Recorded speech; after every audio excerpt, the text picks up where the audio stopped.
नमस्कार। आप सभी का हार्दिक अभिनंदन। आइए पद्म पुराण के स्वर्ग खंड के अगले अध्याय का पाठन आरंभ करते हैं। नर्मदा के तटवर्ती तीर्थों का वर्णन। नारद जी कहते हैं, युधिष्ठिर, नर्मदा के उत्तर तट पर पत्रेश्वर नाम से विख्यात एक तीर्थ है जिसका विस्तार 4 कोस का है। वह सब पापों का नाश करने वाला उत्तम तीर्थ है। राजन, वहां स्नान करके मनुष्य देवताओं के साथ आनंद का अनुभव करता है। वहां से गर्जन नामक तीर्थ में जाना चाहिए जहां रावण का पुत्र मेघनाद गया था। उसी तीर्थ के प्रभाव से उसको इंद्रजित नाम प्राप्त हुआ था। वहां से मेघराव तीर्थ की यात्रा करनी चाहिए जहां मेघनाद ने मेघ के समान गर्जना की थी तथा अपने परिकरों सहित उसने अभीष्ट वर प्राप्त किए थे। राजा युधिष्ठिर, उस स्थान से ब्रह्मावर्त नामक तीर्थ को जाना चाहिए जहां ब्रह्मा जी सदा निवास करते हैं। वहां स्नान करने से मनुष्य ब्रह्मलोक में प्रतिष्ठित होता है।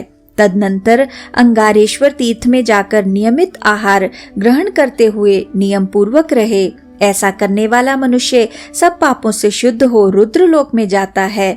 वहां से परम उत्तम कपिला तीर्थ की यात्रा करे। वहां स्नान करने से मनुष्य को गोदान का फल प्राप्त होता है। तत्पश्चात कुंडलेश्वर नामक उत्तम तीर्थ में जाए जहां भगवान शंकर पार्वती जी के साथ निवास करते हैं। राजेंद्र, वहां स्नान करने से मनुष्य देवताओं के लिए भी अवध्य हो जाता है। वहां से पिपलेश्वर तीर्थ की यात्रा करे। वह सब पापों का नाश करने वाला तीर्थ है। वहां जाने से रुद्रलोक में सम्मान पूर्वक निवास प्राप्त होता है। इसके बाद विमलेश्वर तीर्थ में जाए। वह बड़ा निर्मल तीर्थ है। उस तीर्थ में मृत्यु होने पर रुद्रलोक की प्राप्ति होती है। तदनंतर पुष्करणी में जाकर स्नान करना चाहिए। वहां स्नान करने मात्र से मनुष्य इंद्र के आधे सिंहासन का अधिकारी हो जाता है। नर्मदा समस्त सरिताओं में श्रेष्ठ है। वह स्थावर जंगम समस्त प्राणियों का उद्धार कर देती है। मुनि भी इस श्रेष्ठ नदी नर्मदा का सत्वन करते हैं। यह समस्त लोगों का हित करने की इच्छा से भगवान रुद्र के शरीर से निकली है।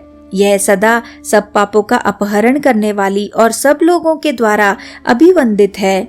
देवता, गंधर्व और अप्सरा सभी इसकी स्तुति करते रहते हैं।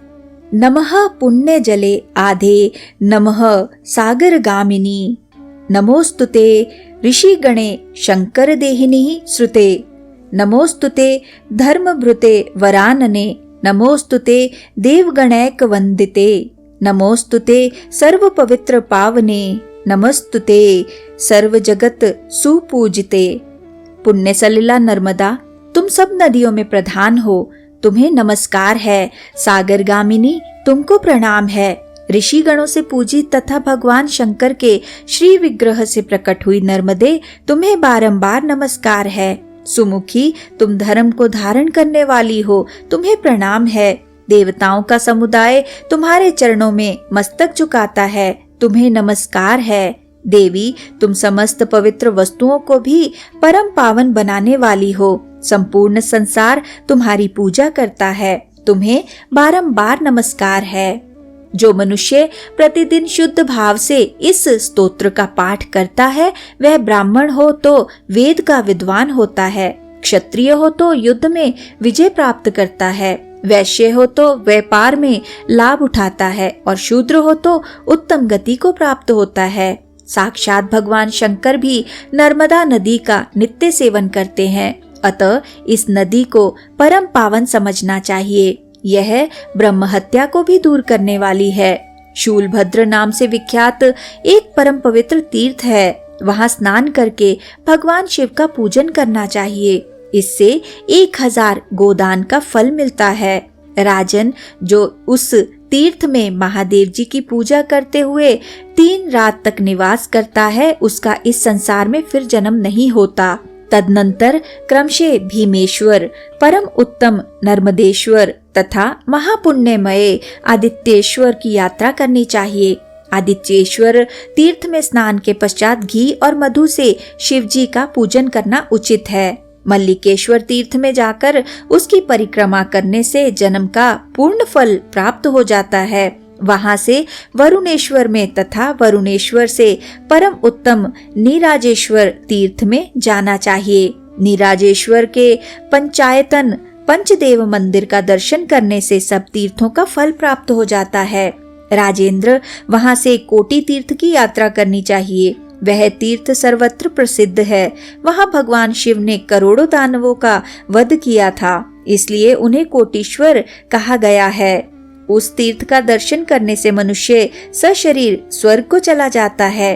वहां त्रयोदशी को महादेव जी की उपासना करके स्नान करने मात्र से मनुष्य को संपूर्ण यज्ञों का फल प्राप्त हो जाता है। तत्पश्चात परम शोभायमान और उत्तम तीर्थ अगस्तेश्वर की यात्रा करे। वह पापों का नाश करने वाला है। वहां स्नान करके मनुष्य को ब्रह्म हत्या से छुटकारा मिल जाता है। जो कार्तिक मास के कृष्ण पक्ष की चतुर्दशी तिथि को उस तीर्थ में इंद्रिय संयम पूर्वक एकाग्रचित्त हो घृत से भगवान शिव को स्नान कराता है, वह 21 पीढ़ियों तक शिव धाम की प्राप्ति से वंचित नहीं होता।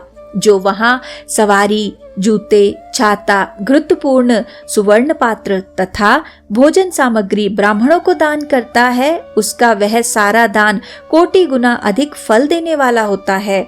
राजेंद्र, अगस्तेश्वर तीर्थ से चलकर रविस्त्व नामक उत्तम तीर्थ में जाना चाहिए। वहां स्नान करने से मनुष्य राजा होता है।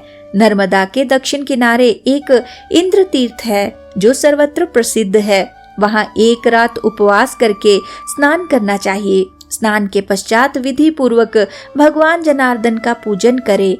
ऐसा करने से उसे 1000 गोदान का फल मिलता है तथा अंत में वह विष्णु लोक को प्राप्त होता है।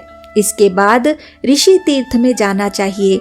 वहां स्नान करने मात्र से मनुष्य शिवलोक में प्रतिष्ठित होता है। वहीं परम कल्याणमय नारद तीर्थ भी है। वहां नहाने मात्र से 1000 गोदान का फल मिलता है। तदनंतर देव तीर्थ की यात्रा करे, जिसे पूर्व काल में साक्षात ब्रह्मा जी ने उत्पन्न किया था। वहां स्नान करने से मनुष्य ब्रह्मलोक में सम्मानित होता है। महाराज, इसके बाद परम उत्तम वामनेश्वर तीर्थ में जाना चाहिए। वहां के मंदिर का दर्शन करने से ब्रह्म हत्या का पाप छूट जाता है। वहां से मनुष्य को निश्चय ही ईशानेश्वर की यात्रा करनी चाहिए। तत्पश्चात वटेश्वर में जाकर भगवान शिव का दर्शन करने से जन्म लेने का सारा फल मिल जाता है। वहां से भीमेश्वर तीर्थ में जाना चाहिए। वह सब प्रकार की व्याधियों का नाश करने वाला है। उस तीर्थ में स्नान मात्र करके मनुष्य सब दुखों से छुटकारा पा जाता है। तत्पश्चात वारणेश्वर नामक उत्तम तीर्थ की यात्रा करे। वहां स्नान करने से भी सब दुख छूट जाते हैं। उसके बाद सोम तीर्थ में जाकर चंद्रमा का दर्शन करना चाहिए। वहां परम भक्ति पूर्वक स्नान करने से मनुष्य तत्काल दिव्य देह धारण करके शिवलोक को चला जाता है और वहां भगवान शिव की ही भांति चिरकाल तक आनंद का अनुभव करता है। शिवलोक में वह 60,000 वर्षों तक सम्मान पूर्वक निवास करता है। वहां से परम उत्तम पिंगलेश्वर तीर्थ को जाए। वहां एक दिन रात के उपवास से त्रिरात्र व्रत का फल मिलता है। राजन, जो उस तीर्थ में कपिला गौ का दान करता है, वह उस गौ के तथा उससे होने वाले गो वंश के शरीर में जितने रोए होते हैं, उतने 1000 वर्षों तक रुद्रलोक में सम्मान पूर्वक रहता है। तदनंतर नंदी तीर्थ में जाकर वहां स्नान करे। इससे उस पर नंदीश्वर प्रसन्न होते हैं और वह सोमलोक में सम्मान पूर्वक निवास करता है। इसके बाद व्यास तीर्थ की यात्रा करे। व्यास तीर्थ एक तपोवन के रूप में है। पूर्व काल में वहां महानदी नर्मदा को व्यास जी के भय से लौटना पड़ा था। व्यास जी ने हुंकार किया, जिससे नर्मदा उनके स्थान से दक्षिण दिशा की ओर होकर बहने लगी। राजन, जो उस तीर्थ की परिक्रमा करता है, उस पर व्यास जी संतुष्ट होते हैं और उसे मनोवांछित फल प्रदान करते हैं। जो मनुष्य परम तेजस्वी भगवान व्यास की प्रतिमा को वेदी सहित सूत्र से आवेष्टित करता है, वह शंकर जी की भांति अनंत काल तक शिवलोक में विहार करता है। इसके बाद इरंडी तीर्थ की यात्रा करनी चाहिए। वह एक उत्तम तीर्थ है। वहां नर्मदा इरंडी संगम के जल में स्नान करने से मनुष्य सब पातकों से मुक्त हो जाता है। एरंडी नदी तीनों लोकों में विख्यात और सब पापों का नाश करने वाली है। अश्विन मास में शुक्ल पक्ष की अष्टमी तिथि को वहां पवित्र भाव से स्नान करके उपवास करने वाला मनुष्य यदि एक ब्राह्मण को भी भोजन करा दे तो उसे 1 करोड़ ब्राह्मणों को भोजन कराने का फल प्राप्त होता है। जो मनुष्य भक्ति भाव से युक्त होकर नर्मदा एरंडी संगम में स्नान करता है अथवा मस्तक पर नर्मदेश्वर की मूर्ति रखकर नर्मदा के जल से मिले हुए एरंडी के जल में गोता लगाता है, वह सब पापों से मुक्त हो जाता है। राजन, जो उस तीर्थ की परिक्रमा करता है उसके द्वारा 7 द्वीपों से युक्त समूची पृथ्वी की परिक्रमा हो जाती है। तदनंतर सुवर्ण तिलक नामक तीर्थ में स्नान करके सुवर्ण दान करे। ऐसा करने वाला पुरुष सोने के विमान पर बैठकर रुद्रलोक में जाता और सम्मान पूर्वक वहां निवास करता है। इसके बाद नर्मदा और इक्षु नदी के संगम में जाना चाहिए। वहां स्नान करने से मनुष्य गणपति पद को प्राप्त होता है। तत्पश्चात स्कंद तीर्थ की यात्रा करे, वह सब पापों का नाश करने वाला है। वहां स्नान करने मात्र से जन्म भर का किया हुआ पाप नष्ट हो जाता है। पुनः वहां के अंगिरस तीर्थ में जाकर स्नान करे, इससे 1000 गोदान का फल मिलता है तथा रुद्रलोक में सम्मान प्राप्त होता है। अंगिरस तीर्थ से लांगल तीर्थ में जाना चाहिए, वह भी सब पापों का नाश करने वाला है। महाराज, वहां जाकर यदि मनुष्य स्नान करे तो 7 जन्म के किए हुए पापों से छुटकारा पा जाता है, इसमें तनिक भी संदेह नहीं है। वहां से वटेश्वर तीर्थ और सर्व तीर्थ की यात्रा करे। सर्व तीर्थ अति उत्तम तीर्थ है, वहां स्नान करने से सहस्त्र गोदान का फल मिलता है। इसके बाद संगमेश्वर तीर्थ में जाना चाहिए, वह सब पापों का अपहरण करने वाला उत्तम तीर्थ है। वहां से भद्र तीर्थ में जाकर जो मनुष्य दान करता है उसका वह सारा दान कोटि गुना अधिक हो जाता है। तत्पश्चात अंगारेश्वर तीर्थ में जाकर स्नान करे, वहां नहाने मात्र से मनुष्य रुद्रलोक में प्रतिष्ठित होता है। जो अंगारक चतुर्थी को वहां स्नान करता है वह भगवान विष्णु के शासन में रहकर अनंत काल तक आनंद का अनुभव करता है। अयोनी संगम तीर्थ में स्नान करने से मनुष्य गर्भ में नहीं आता। जो पांडवेश्वर तीर्थ में जाकर वहां स्नान करता है वह अनंत काल तक सुखी तथा देवता और असुरों के लिए अवध्य होता है। उत्तरायण आने पर कंबोजकेश्वर तीर्थ में जाकर स्नान करे। ऐसा करने से मनुष्य जिस वस्तु की इच्छा करता है वही उसे प्राप्त हो जाती है। तदनंतर चंद्रभागा में जाकर स्नान करे, वहां नहाने मात्र से मनुष्य सोमलोक में प्रतिष्ठित होता है। इसके बाद शक्र तीर्थ की यात्रा करे, वह सर्वत्र विख्यात देवराज इंद्र द्वारा सम्मानित तथा संपूर्ण देवताओं से भी अभिवंदित है। जो मनुष्य वहां स्नान करके सुवर्ण दान करता है अथवा नीले रंग का सांड छोड़ता है वह उस सांड के तथा उससे उत्पन्न होने वाले गोवंश के शरीर में जितने रोए होते हैं उतने 1000 वर्षों तक भगवान शिव के धाम में निवास करता है। राजेंद्र, शक्र तीर्थ से कपिला तीर्थ की यात्रा करनी चाहिए, वह बड़ा ही उत्तम तीर्थ है। जो वहां स्नान के पश्चात कपिला गौ का दान करता है उसे संपूर्ण पृथ्वी के दान का फल प्राप्त होता है।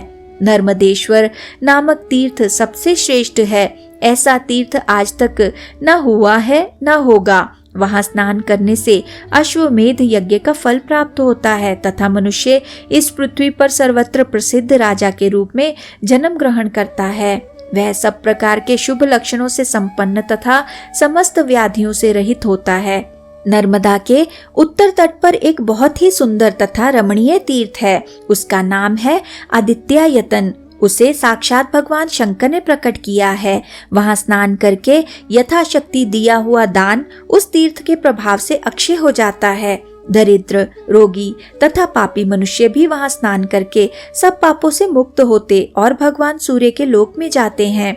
वहां से मासेश्वर तीर्थ में जाकर स्नान करना चाहिए। वहां के जल में डुबकी लगाने मात्र से स्वर्ग लोक की प्राप्ति होती है तथा जब तक 14 इंद्रों की आयु व्यतीत नहीं होती तब तक मनुष्य स्वर्ग लोक में निवास करता है।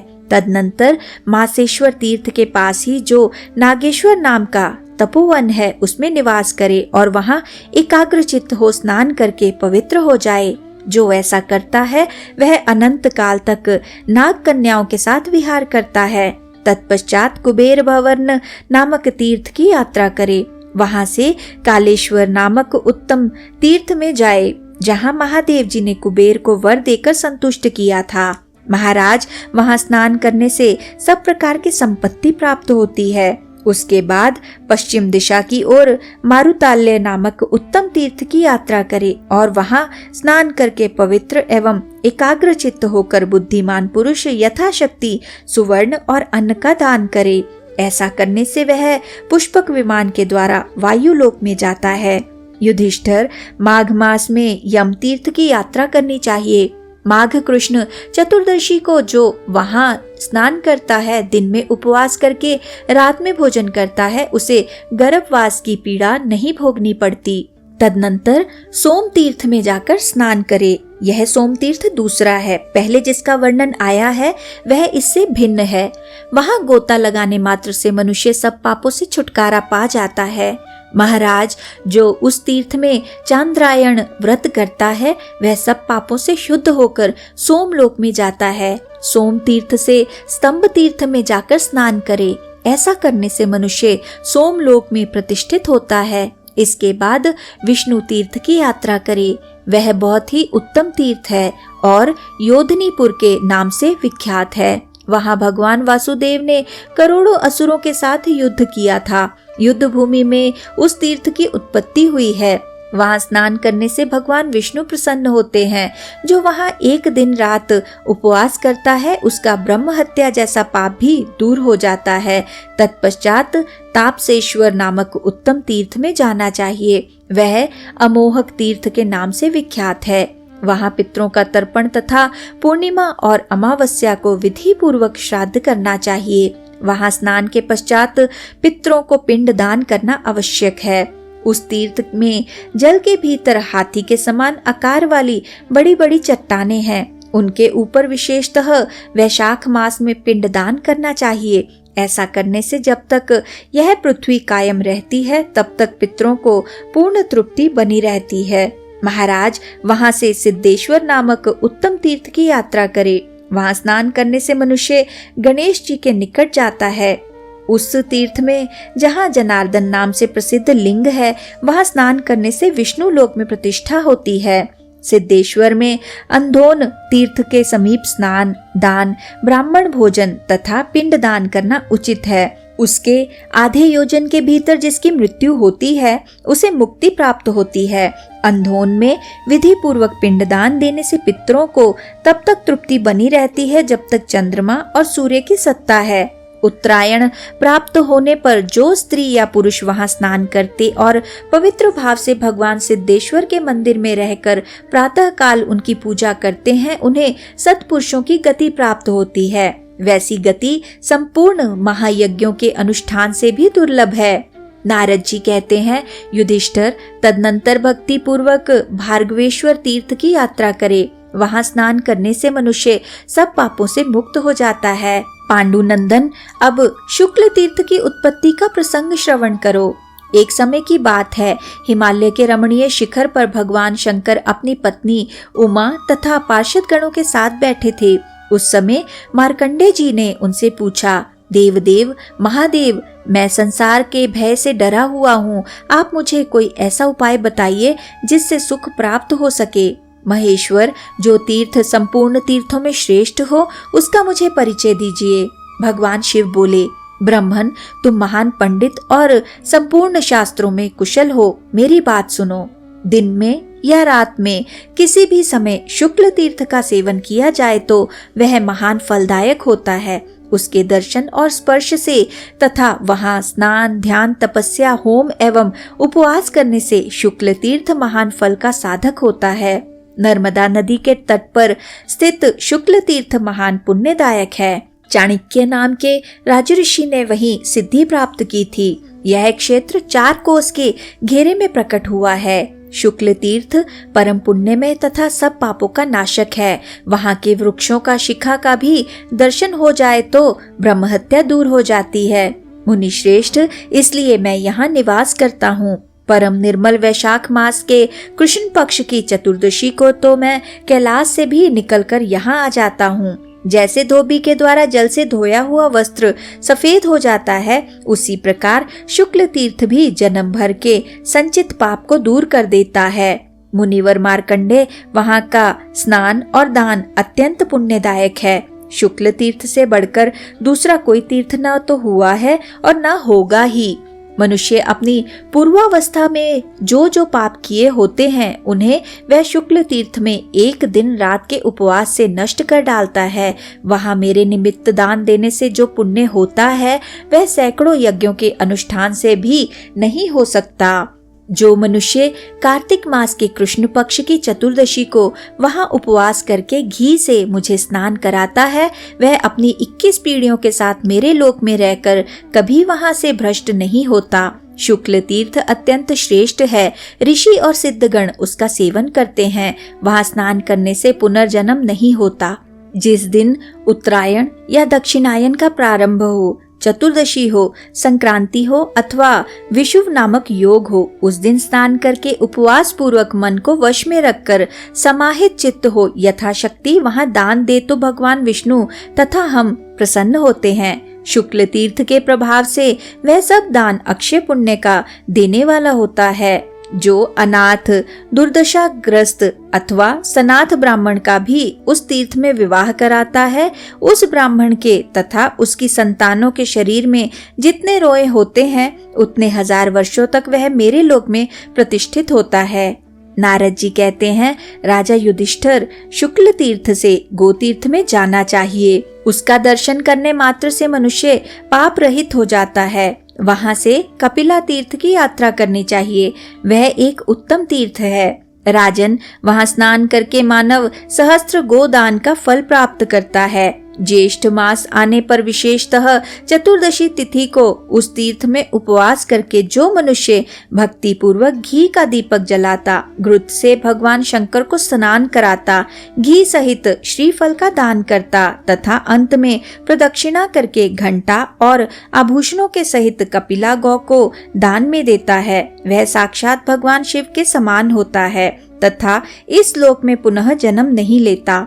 राजेंद्र, वहां से परम उत्तम ऋषि तीर्थ की यात्रा करे। उस तीर्थ के प्रभाव से द्विज पाप मुक्त हो जाता है। ऋषि तीर्थ से गणेश्वर तीर्थ में जाना चाहिए। वह बहुत उत्तम तीर्थ है। श्रावण मास के कृष्ण पक्ष की चतुर्दशी को वहां स्नान करने मात्र से मनुष्य रुद्रलोक में सम्मानित होता है। वहां पितरों का तर्पण करने पर तीनों ऋणों से छुटकारा मिल जाता है। गयेश्वर के पास ही गंगावदन नामक उत्तम तीर्थ है। वहां निष्काम या सकाम भाव से भी स्नान करने वाला मानव जन्म भर के पापों से मुक्त हो जाता है। इसमें तनिक भी संदेह नहीं है। पर्व के दिन वहां सदा स्नान करना चाहिए। उस तीर्थ में पितरों का तर्पण करने पर मनुष्य तीनों ऋणों से मुक्त होता है। उसके पश्चिम और थोड़ी ही दूर पर दशाश्वमेधिक तीर्थ है। वहां भादों के महीने में एक रात उपवास करके जो अमावस्या को स्नान करता है वह भगवान शंकर के धाम को जाता है। वहां भी पर्व के दिनों में सदा ही स्नान करना चाहिए। उस तीर्थ में पितरों का तर्पण करने से अश्वमेध यज्ञ का फल प्राप्त होता है। दशाश्वमेध से पश्चिम भृगु तीर्थ है, जहाँ ब्राह्मण श्रेष्ठ भृगु ने 1000 दिव्य वर्षों तक भगवान शंकर की उपासना की थी। तभी से ब्रह्मा आदि संपूर्ण देवता और किन्नर भृगु तीर्थ का सेवन करते हैं। यह वही स्थान है जहाँ भगवान महेश्वर भृगु जी पर प्रसन्न हुए थे। उस तीर्थ का दर्शन होने पर तत्काल पापों से छुटकारा मिल जाता है। जिन प्राणियों की वहां मृत्यु होती है उन्हें गुह्य गति की प्राप्ति होती है। इसमें तनिक भी संदेह नहीं है। यह क्षेत्र अत्यंत विस्तृत तथा संपूर्ण पापों का नाश करने वाला है। वहां स्नान करके मनुष्य स्वर्ग को जाते हैं तथा जिनकी वहां मृत्यु होती है वे फिर संसार में जन्म नहीं लेते, मुक्त हो जाते हैं। उस तीर्थ में अन्न, सुवर्ण, जूता और यथाशक्ति भोजन देना चाहिए। इसका पुण्य अक्षय होता है। जो सूर्य ग्रहण के समय वहां स्नान करके इच्छानुसार दान करता है उसके तीर्थ स्नान और दान का पुण्य अक्षय होता है। जो मनुष्य एक बार भृगु तीर्थ का महात्म्य श्रवण कर लेता है वह सब पापों से मुक्त होकर रुद्रलोक में जाता है। राजेंद्र, वहां से परम उत्तम गौतमेश्वर तीर्थ की यात्रा करनी चाहिए। जो मनुष्य वहां नहाकर उपवास करता है वह सुवर्णमय विमान पर बैठकर ब्रह्मलोक को जाता है। तदनंतर धौतपाप नामक तीर्थ में जाना चाहिए। वहां स्नान करने से ब्रह्म हत्या दूर होती है। इसके बाद हिरण्यद्वीप नाम से विख्यात तीर्थ में जाए। वह सब पापों का नाश करने वाला है। वहां स्नान करने से मनुष्य धनी तथा रूपवान होता है। वहां से कनखल की यात्रा करे। वह बहुत बड़ा तीर्थ है। वहां गरुड़ ने तपस्या की थी। जो मनुष्य वहां स्नान करता है उसकी रुद्रलोक में प्रतिष्ठा होती है। तदनंतर सिद्ध जनार्दन तीर्थ की यात्रा करे। वहां परमेश्वर श्री विष्णु वराह रूप धारण करके प्रकट हुए थे, इसलिए उसे वराह तीर्थ भी कहते हैं। उस तीर्थ में विशेषतः द्वादशी को स्नान करने से विष्णु लोक की प्राप्ति होती है। राजेंद्र, तदनंतर देव तीर्थ में जाना चाहिए जो संपूर्ण देवताओं द्वारा अभिवंदित है। वहां स्नान करके मनुष्य देवताओं के साथ आनंद भोगता है। तत्पश्चात शिखी तीर्थ की यात्रा करे। वह बहुत ही उत्तम तीर्थ है। वहां जो कुछ दान किया जाता है वह सबका सब कोटि गुना अधिक फल देने वाला होता है। जो कृष्ण पक्ष में अमावस्या को वहां स्नान करता है और एक ब्राह्मण को भी भोजन कराता है, उसे कोटि ब्राह्मणों के भोजन कराने का फल प्राप्त होता है। राजा युधिष्ठिर, तदनंतर नर्मदेश्वर तीर्थ की यात्रा करनी चाहिए। वह भी उत्तम तीर्थ है। वहां स्नान करके मनुष्य स्वर्ग लोक में प्रतिष्ठित होता है। इसके बाद पितामह तीर्थ में जाना चाहिए, जिसे पूर्व काल में साक्षात ब्रह्मा जी ने उत्पन्न किया था। मनुष्य को उचित है कि वहां स्नान करके भक्ति पूर्वक पितरों को पिंडदान दे तथा तिल और कुश मिश्रित जल से पितरों का तर्पण करे। उस तीर्थ के प्रभाव से वह सब कुछ अक्षय हो जाता है। जो सावित्री तीर्थ में जाकर स्नान करता है वह सब पापों को धोकर ब्रह्मलोक में सम्मानित होता है। वहां से मानस नामक उत्तम तीर्थ की यात्रा करनी चाहिए। उस तीर्थ में स्नान करके मनुष्य रुद्रलोक में प्रतिष्ठित होता है। तत्पश्चात क्रतु तीर्थ की यात्रा करनी चाहिए। वह बहुत ही उत्तम, तीनों लोकों में विख्यात और संपूर्ण पापों का नाश करने वाला तीर्थ है। इसके बाद स्वर्ग बिंदु नाम से प्रसिद्ध तीर्थ में जाना उचित है। वहां स्नान करने से मनुष्य को कभी दुर्गति नहीं देखनी पड़ती। वहां से भारभूत नामक तीर्थ की यात्रा करे और वहां पहुंचकर उपवास पूर्वक भगवान विरूपाक्ष की पूजा करे। ऐसा करने से वह रुद्रलोक में सम्मानित होता है। राजन, जो उस तीर्थ में उपवास करता है वह पुनः गर्भ में नहीं आता। वहां से परम उत्तम अटवी तीर्थ में जाए। वहां स्नान करके मनुष्य इंद्र का आधा सिंहासन प्राप्त करता है। तदनंतर सब पापों का नाश करने वाले श्रृंग तीर्थ की यात्रा करे। वहां स्नान करने मात्र से निश्चय ही गणेश पद की प्राप्ति होती है।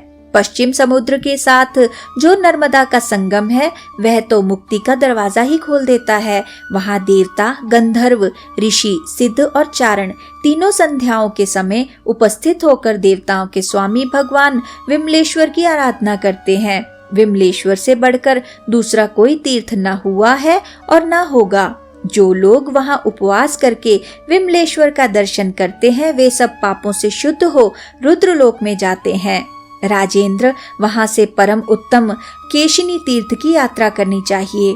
जो मनुष्य वहां स्नान करके एक रात उपवास करता है तथा मन और इंद्रियों को वश में करके आहार पर भी संयम रखता है वह उस तीर्थ के प्रभाव से ब्रह्म हत्या से मुक्त हो जाता है। जो सागरेश्वर का दर्शन करता है उसे समस्त तीर्थों में स्नान करने का फल मिल जाता है। केशनी तीर्थ से 1 योजन के भीतर समुद्र के भंवर में साक्षात भगवान शिव विराजमान हैं। उनको देखने से सब तीर्थों के दर्शन का फल प्राप्त हो जाता है तथा दर्शन करने वाला पुरुष सब पापों से मुक्त हो रुद्रलोक में जाता है।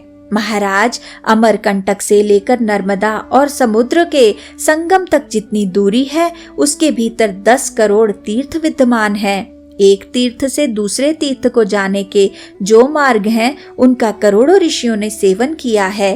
अग्निहोत्री, दिव्य ज्ञान संपन्न तथा ज्ञानी सब प्रकार के मनुष्यों ने तीर्थ यात्राएं की हैं। इससे तीर्थ यात्रा मनोवांछित फल को देने वाली मानी गई है। पांडुनंदन जो पुरुष प्रतिदिन भक्ति पूर्वक इस अध्याय का पाठ या श्रवण करता है वह समस्त तीर्थों में स्नान के पुण्य का भागी होता है। साथ ही नर्मदा उसके ऊपर सदा प्रसन्न रहती है। इतना ही नहीं, भगवान रुद्र तथा महामुनि मार्कंडेय जी भी उसके ऊपर प्रसन्न होते हैं। जो तीनों संध्याओं के समय इस प्रसंग का पाठ करता है उसे कभी नरक का दर्शन नहीं होता तथा वह किसी कुत्सित योनि में भी नहीं पड़ता। इसी के साथ आज के इस सुंदर पाठन को हम यहीं पे विराम देते हैं और अगले अध्याय के पाठन के लिए हमारे साथ फिर से जुड़िएगा। आइए विष्णु जी के इस सुंदर मंत्र से आज के पाठन का समापन करते हैं। ओम नमो भगवते वासुदेवाय। ओम नमो भगवते वासुदेवाय। ओम नमो भगवते वासुदेवाय। ओम नमो भगवते वासुदेवाय। ओम नमो भगवते वासुदेवाय। ओम नमो भगवते वासुदेवाय। ओम नमो भगवते वासुदेवाय। धन्यवाद।